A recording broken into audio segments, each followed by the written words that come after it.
This video is going to be super important. We're going to be going through the top few teams you need to be looking at each part of the season. So some teams are going to have many more games at the start compared to what they have in the middle or at the end of the season. And it can be the inverse sometimes as well, with some teams really struggling at the start and really backloading their games as well. So just be aware of these things coming into the season and obviously throughout. So having this as your little cheat sheet, just keeping this in mind, having this written down somewhere, checking back in this video, I think is going to be super important to make sure that you're maximizing the amount of scoring that you're going to get from each of your players in every single round heading into this the really important start to the season. So in round one, there are 7 games like we spoke about in that previous video. Every round other than that, except for one in round 7 there, has 5 matches. All the rest have 4. So that really shows that if you can maximize points in round 1, you can really put yourself in a great position to obviously score really well in that week, but to be able to be ranked really highly.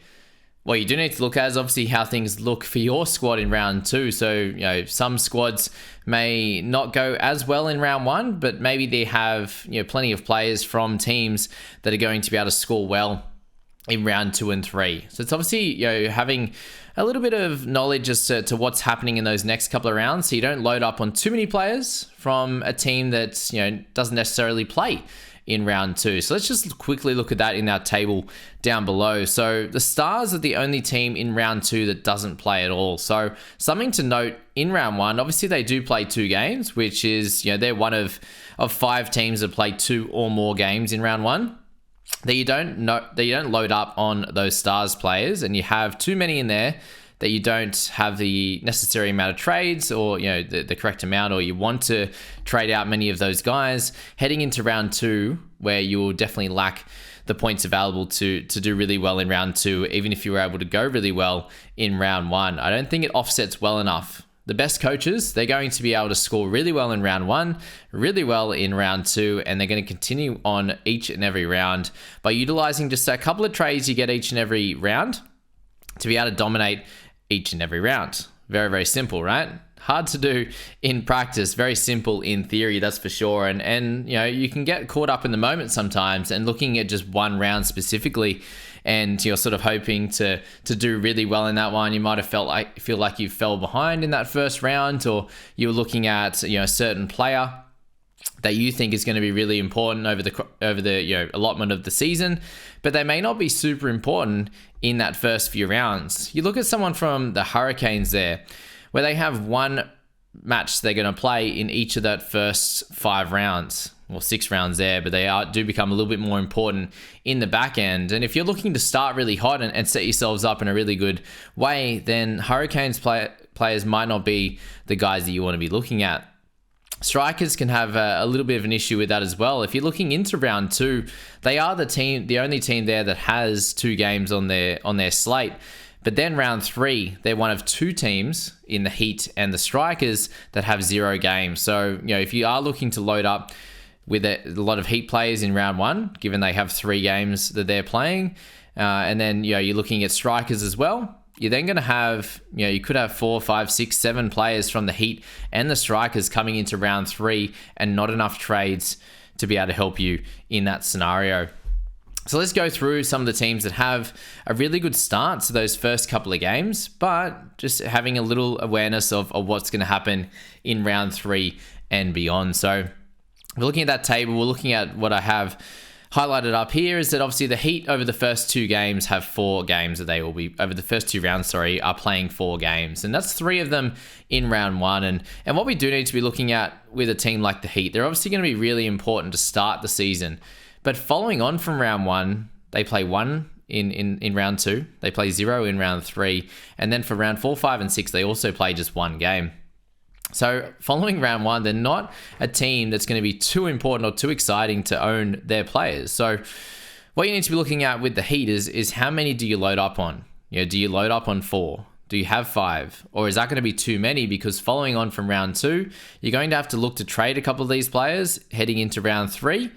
And, they only have that 1 game in round 2 anyway, so they're not too much of an importance from there. So, when you're looking at a team that has, an extra game played in round 1, you definitely want to be looking to captain someone from that squad. That's going to be really important. And the same is going to go with round 2 with the strikers. So you may be looking at a Matt Short as a guy to be targeting as your captain in round 2. But is he someone that you really want in your team all the way through that first 5 rounds, given that they only play the 5 games, so 1 per round, where you have other clubs, you're just looking at the Stars here who play 2 in round 1, 2 in round 3, there's 4, and you've got 5 up to round 4, 7 games up through round 5. So they play those 2 extra games. So it's definitely something that you need to look at, is how many of those players that you have across each of your squads. So let's filter things a little bit here on the right. So we'll go into the Brisbane Heat and some players that you want to be looking at. So for our wicketkeepers there, you've got Sam Billings and you've got Jimmy Pearson. Another thing to look at across this video, guys, is how many of these players are going to be there the whole time. You look at Sam Billings having 8 matches played last year. That's because he ended up in playing for England in their series that they end up playing. So it's worth having a look at the international schedule for those international players and what's going to happen with them. Australia do play Pakistan fairly early there. And what that means is that all the Pakistan players that are in the Big Bash system that are playing in the test matches, they won't be available for selection in Big Bash. And the reason they're signed to teams is because they're going to be over here already, that when those test matches finish for them, they'll be available to play in the Big Bash there. So just have a look at those schedules and kind of work out for you, is it worth having someone like Billings for the start of the season at a fairly cheap price at 116? Just so he can score pretty well. He can play 3 games in that first one. In that first round, there's a lot of different scenarios to look at with these types of players as well. For the batting side of things, obviously there's a few guys here who are dual in bat and bowl, and Michael Neser is one of them. And he's someone you need to look at as a really good captain opportunity there. He averaged 62.6. There are other guys that have averaged higher than that, not in this team and not playing 3 games in round 1. So if Neser is not close to that test team, then he's going to be a terrific option as captain in yours or my side. He's definitely the guy I'll be looking at personally to be able to slot into the bowlers or the batsmen there and pop the captaincy on at an average of 62.6. You get 3 times that in that first round if he's able to hit somewhere near that average to kick things off, which is really exciting there if you're looking at loading up in that first round and dominating there. And he's someone you may look to move on in round 3 after that round 2 game there as well. So there's a few guys that have a little bit of value on them. Nathan McSweeney is a guy that came in and did really, really well as a batter who can also bowl as well. We're seeing him bowl at the moment in their Sheffield Shield, their 50 over games as well. So he's someone to look at there. He had a really solid year from Matt Renshaw, so he's someone that could probably come out and do a job but doesn't really have the value. Marnus, again, not going to play until later on in the season. And then you've got guys like Max Bryan and Josh Brown who kind of didn't perform super well last year there. On the bowling side of things, a little bit more interesting. We've got Spencer Johnson with those 6 matches there that he played, averaged 40.5, and it looks like he's getting better and better each and every game that he plays. And then if you're looking at other guys you're probably just wanting points from and maybe potentially a little bit of value, you have guys like Mitch Swepson at 71k who had a pretty poor season last year but played 13 games, along with Matt Kuhneman. Both of those guys could do really well. They could have a few games where they dominate, and you'd hope that that's in that round 1 fixture when they both have 3 games. So those guys at a cheaper price, they don't really, as I said, break the bank, and they could do a really solid job for you. If you extrapolate Kuhneman's 33.6 average, he gets over 100 in that first round for someone that's 104k. It's just incredible, for what you can get for him.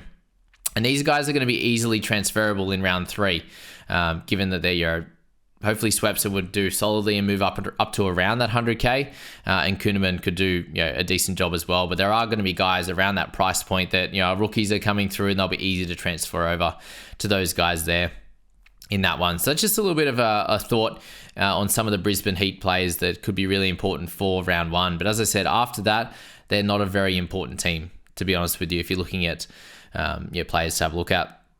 The Stars are really important. Obviously, through the middle part of the year, I've got them there as playing 2, 1, and 2. So they play the most games across that 3-round period of 5 games there, which I've got here up top.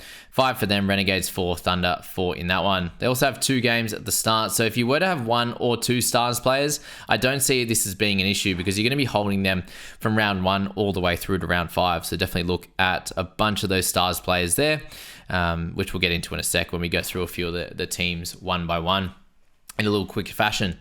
Sixers, they're one of the only teams there, other than the Hurricanes, that play each and every round. So this is really, really important. You see some teams here like the Scorchers who actually missed two rounds in a row, whereas the Sixers, you could hold a few of their players, one of their players all throughout the season and know that they're going to be available and ready for you to play each and every round. Starting off with 2 in the first one in the second, they have a really, really good start as well, being second on the list there with the Renegades and the Scorchers having 3 games to start. And then, as I said, you could hold 1 or 2 for the remainder of the year. They play each and every round. Renegades, I think, have pretty well the best start to the season other than the Stars, just because they play each and every round there. They got 2 in the first round, 2 in the third round there, and then 1 either side of that until they missed their first game in round 7. So if you were to have a couple of Renegades players there, you have an awesome round 1, you have an awesome round 3. And if there's guys that pose a little bit of value, guys in there that pose as a bit of a threat to score really well consistently, even just based on where they're currently priced at, then that's going to be really important for your side. So I think the Renegades all the way through to the end of round 6 are a super important team there. Strikers are a bit interesting. They're a little bit all over the shop. So they start pretty well. Obviously, having the double in round 2, you might look to be captaining one of those guys. But from round 3 to round 5, they only played the 2 games out of the 3 rounds. So it's a little bit of a frustrating one, and you might want to move on 1 or 2 of those guys that you might have in round 3, and then look to purchase 1 or 2 of them back in round 6 when they have the double header, and then they play each of the last 3 rounds as well. The Scorchers start really, really well and end really well and have those 2 games of 0 in the middle. So a couple of guys in there you want to look at to be offloading by the time you get to round 4. So hopefully you don't have too many, but there's definitely some value in the Scorchers, which we'll have a look at in a sec. And obviously at the end, 2-2-1-1, they finish off red hot like the Scorchers that they are. And they'll probably be thereabouts again with an awesome team.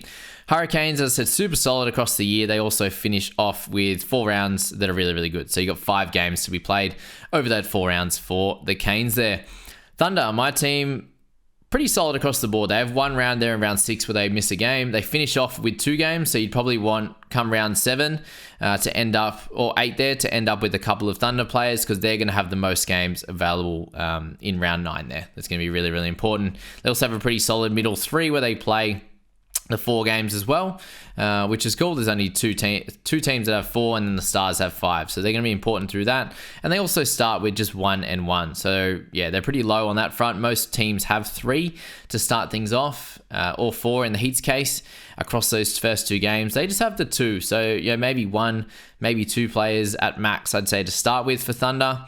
But then when it comes to sort of round 3, 4, or 5 is looking at maybe increasing that by 1, as they have, again, the double game in round 4 when no other team does, and the double game in round 9. So either pinpointing them for that middle ground and then maybe grabbing at the end, or being able to hold them through that round 6 bye that they cover with the Stars, in that one there. So definitely have a look at those teams. And now let's just go through to finish this video off with all of the squads there, and just the potential guys to have a look at there as we go along. So the Strikers, as we said, have a little bit of an interesting start. So round 2, they have the double header. So someone like Matt Short is going to be really cool there on that front. You've had good years from Thornton and Wes Agar. Rashid Khan had a little bit of a lower one last year, so he could definitely be someone to come out and play much better. But there's been a fair bit around his name in the Big Bash, with them not looking after him as much. The Big Bash, I should say, not the Strikers. The Strikers love him. Ben Menenti is someone who's playing really well at the moment, scoring runs as well. So he's very, very cheap on that front there, but not a lot in terms of value with the Adelaide Strikers at the moment.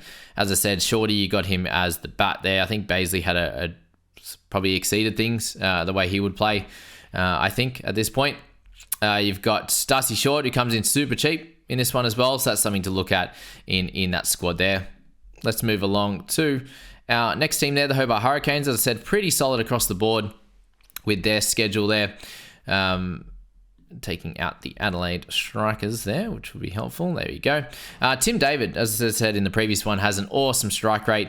He could be a guy to really look at in that one there. Matt Wade's solid. McDermott there, really cheap in that one at 88k after a bit of a tough season. So he's someone I'm looking at there. You got some of the top scorers, Paddy Dooley up top. Look at him in certain times. You've got Riley Meredith, who continue to do well there.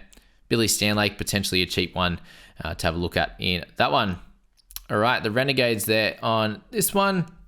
I need to look at before my computer dies. With the bat, you've got Quinton de Kock. So as I said, Renegades are a really cool team to start with. Guys like Will Sutherland, who should be able to score really well, bat and ball. A really consistent guy that should get good points on the board for you is what we're looking for at the start of the season. You've got guys like Fraser McGurk, Mackenzie Harvey, who could come in and do a good job as well as some of the youngsters in this squad. If you're looking at other guys, like Zampa's a really good one. Obviously, you've got Pete Siddle, very, very cheap in that front. And Tom Rogers did really well in his 14 games as well at 184K. Impressive stuff for how well he played there. You got the Stars to look at next. We spoke about them having a lot of double games, double headers in their first bunch of rounds, missing round 2. Guys like Harry Brook could come out and start really well there. In that one, for that squad, you got Marcus Stoinis at 116, fairly cheap at that front. Larkin had a bit of a down year, and you've got Campbell Kellaway as well to see where he'll end up in that batting order, being a cheap fella. And a good chance of scoring fairly well in this season for him. Some good scorers up top with Webster and Coulton-Isle obviously there. And then down below, nothing too much changes. You've got Joel Parris, Brady Couch, both scored pretty well, to be honest with you, but are they going to have the value and are they going to play lots of games? I'm not exactly sure at this point. Perth have plenty of options. We'll go through them now. And on the bowling side for them, Jai Richardson absolutely dominated 79.7. He's someone that you should be look at having in your side with an awesome 2-gamer to start. Mitch Marsh likely not to be playing, obviously, with him being in the test squad. But plenty of good scorers in this bowling lineup. It's absolutely incredible. Lance Morris is a lot cheaper given he only played 4 games. So look at him as someone who's going to continue to improve. Cooper Connolly doing really well as a young star. Ashton Agar, 106K. I think he can do better than that. Bat and ball. Obviously hard to get a hit in this side with how good it is. But you got Berendorf, you got Ty. All guys that can be consistent scorers at their price points. And looking to the bat there, and there's, again, not too much, I'd say, in the way of value, apart from, I think, Zach Crawley. And Josh Inglis is the best wicketkeeper bat based on your averages at this point of the season. Last 2, Sydney Sixers. For their batting side of things, here you're looking at, I think Josh Philippe as a wicketkeeper bat has the value, is someone that you could plug and play in your team, I think, for the majority of the year. Guys like Ben McDermott in that wicketkeeping position. Daniel Hughes had a really low one, so you could look at him as a little bit of a bounce-back guy. And Hayden Kerr really did really well, and I don't see him having much extra value. Abbott, Dwarshuis, both guys you could slot in as guys that continue to score really, really well. O'Keefe as well when he gets his opportunity in this team. Same with Todd Murphy, all did really well in their goes there. It's probably all I'd be looking at with the Sixers. And then the Thunder, one of those teams, as I said, fairly consistent across the board. Sams, McAndrew, and Green, all going to be there. All had good years in last season there. You're looking at someone like Zaman Khan, if he gets an opportunity, or Tanvir Sangha there, that have a bit of value if they get the opportunity, which we'll find out a little bit later. Cam Bancroft comes in, and he's one to look at. Obviously, 51 last year average, did really, really well. So is there much room for growth? Ollie Davies, is he the guy to step up? Is it Sanger? Is it Jilks being that cheaper wicket-keeping bat? All things to have a look at with this squad there. That's all I need to say with this video, guys. I hope that was very, very helpful for you. And I can't wait to get into things a little bit further as we get close to the season. Good luck with making your initial sides.